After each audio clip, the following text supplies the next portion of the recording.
दोस्तों, आप लोग को स्वागत करती हूँ अपने यूट्यूब चैनल पर। आप लोग के सामने एक नाच गीत सुनाने जा रही हूँ। अगर अच्छा लगे तो हमारे वीडियो को लाइक सब्सक्राइब शेयर जरूर करिएगा।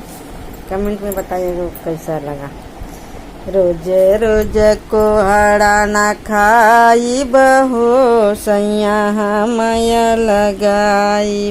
रोज रोज को हड़ा ना खा भी हो सैया हमया लगाई। रोज रोज को हड़ा ना खाई हो सैया हमया लगाई।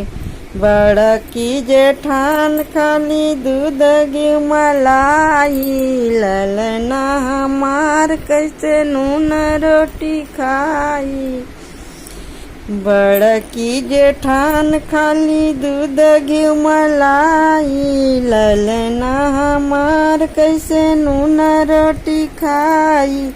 गाँव से पंच बोलाई बहो पिया हमया लगाई। गाँव से पंच बोलाई बहो सैया हमया लगाई। रोज रोज को हड़ा ना खाई बहो सैया हमया लगाई। रोज रोज को हड़ा ना खाई बहो सैया हमया लगाई। भैया के तुअरे हो पेट न दोहा पीसीला पोइला उन्हीं भर के होला। भैया के तुहरे हो पेट न दोहा पीसीला पोइला ता उन्हीं भर के होला। अब नहीं देहिया जलाई बहो सैया हमया लगाई। अब नहीं देहिया जराई बहो सैया हमया लगाई।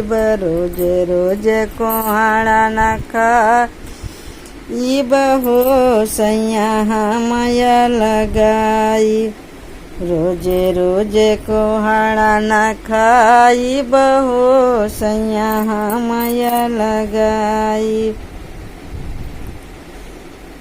हाथवा में चूड़ी नहीं गोड़वा में पायल।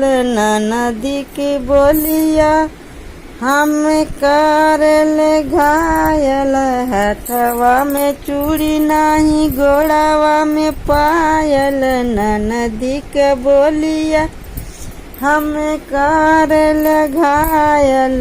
कैसे का फाटल लुगरी चलाई बहो सैया हमया लगाई। कैसे का फाटल लुगरी चलाई बहो सैया हमया लगाई। रोज रोज को हड़ा ना खाई बहो सैया हमया लगाई। रोज रोज को हड़ा ना खाई बहो पिया हमया लगाई।